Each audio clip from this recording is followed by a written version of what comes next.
How is it going, good people of the internet? Hope you all are hungry for more bard plays because I bring you a fresh new shipment of them. Number 10 this week is an example of the importance of deciding when to contest. Despite not having any backup, Jin still wanted to play peekaboo in Drake Pit, and paid a heavy price for it. It wouldn't be long for someone else to come look for trouble after that. Rammus quickly appeared and was all like, "Okay, I'm a jungler. Okay, and I want this Drake for myself. Okay, please allow me to peacefully get it. Okay. Wait, why are you attacking me? Okay. Now, if I just roll around here. Okay. Yeah, I think I'm going to die. Okay. And my team also wants to join me in the afterlife. Okay. Yeah, I think that's pretty much what Rammus thought there. But hey, you can always just type jungle difference when the game ends, and it will be fine. At number 9 this week, we have a sneaky rat who thinks he can go all in just because he has the dwarf ladies buffs to give him the edge. However, the problem is Twitch did not account for my not giving a damn attitude. If you ignore me, I will slap you continuously across the tail until you just put it between your legs where it belongs. That's it, you better run back to your sewer. However, you know that with rats, there is always something cheesy cooking. I predict his antics, and drop my smelly mice detecting ward on the floor to reveal his sneaky bum. Caught with his pants down, he tries to make a run for it, but I teach him that hygiene is essential in the current times we live in. It seems that drakes are becoming a pretty popular species nowadays. This time, it was Arachnid Lady's turn to fill Drake Pit with her nasty webs. I invite her to become a main attraction in my statue collection, but she denied, telling me she is more radical sports repelling off the scene. What goes up must come down, however, and along with her buddies Fencing Lady and Burning Man, we clean up house and get Drake for ourselves. I know the Oscars took place in February, but sometimes you just have to claim yours right after your majestic performance. I mean, just look at this. The drama in Zed's death, the hilarity in Blitz's hook attempt, the suspense of locking someone in my ultimate, the stunt-driven action of taking a magical journey through a battlefield to lock my opponents in another stun, the horror that slowly creeps up on the enemy team as they realize they have nowhere else to run, the climax of slapping Ezreal back to his dimension and eliminating the last real threat to the heroes, and at last, the grande finale, with Shen finally succumbing to the millionth auto attack. Now you tell me, don't I deserve the Oscar for the best supporting role in this clip? You better call the authorities because we have a clear hit and run at number 6. What is that? The hi-hat sheriff is already on the scene, and she is the one getting hit.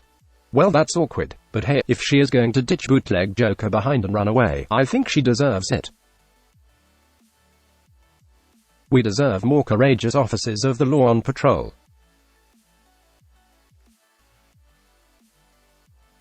At number 5 I am trying my hardest to force a fight and avoid the snooze fest this match was devolving into slowly. The fish went a little too far and attempted to delete in my AD carry. I slap him a bit and lock him in my ultimate for his troubles, along with Lady Half Drake. No one seemed to want to pull the trigger on a fight though. And since I was getting bored, I decided to just show Shyvana why she should respect my authority. Now that I think about it, it was kinda bullish of me. All she wanted to do was rotate and farm some creeps bot lane. But as it turns out, me and Zed are the real creeps here. I'd like to publicly apologize for my actions. Just kidding, I'm a beast. Ha ha. We all have our scumbag moments, but all in all, I'm a nice guy. No, seriously, watch as I do my very best to protect Lucian from this harassment. This poor young man was just trying to wash his armpits in the river and suddenly there's a blob thing shoving his crotch in his face. So I lock him and Misfortune and teach them about social distancing. If anything, they should be following Lucian's example and washing themselves in the river as well. I later learned that this whole episode was a result of a dare from Lux, who wasn't even woman enough to do it herself. So me and the boys decide to give her a taste of her own medicine, and I flash straight in her face to deliver her some demotion justice. One step at a time, I'll ensure that river bathing will be again a secure activity. Sadly, Zax aren't the only ones who don't respect safe distancing. Blitzcrank is another common perpetrator of this felony. This security camera footage shows evidence of him forcefully inviting me to his rave party with Ash. I politely rejected the invitation and yeeted myself to the river to wash myself again after that interaction. In the end, Ash's insistence in dancing with me costed her her very life.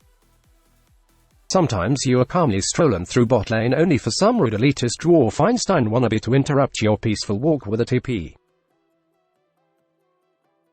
In these events, my go-to approach is to ground him in the corner until he rethinks his approach, especially when I have a giant gargoyle companion to enforce my point. Heimerdinger's metal golem attempted to escape when he realized his creator was in danger, so I chase him to ensure he gets this lesson. It turns out he went up the river to cry to his emperor cousin. He attempted to create a human blockade in bot lane to prevent our walks, and that got me pissed since this is my go-to park. In the end, Azir had to succumb to the people's will and reopen a walkway at bot lane. Freedom. But speaking of walks, sometimes just a little stroll bot lane isn't enough and you want to just wander around a bit more on Summoner's Rift. However, due to current quarantine policies, the authorities quickly catch upon your intent and start trying to tackle you down and bring you home. Do they not comprehend the irony in that? The fact that they chase you down implicitly defies the purpose of social distancing, which in turn means they are not following the very rules they are trying to impose upon us. So I decide to take a stand and show them my point of view by rebelling and force my way around Summoner's Rift despite their attempts to continuously take me down. They decide to call for reinforcements and do a pinch maneuver on me, flanking me from both sides. But my belief in this course is very strong and I somehow find a way to avoid their attempts at catching me. After a long ride, I was finally back in home turf, but I felt like I didn't put my point across enough, so I circled back to give them one more speech of rebellion.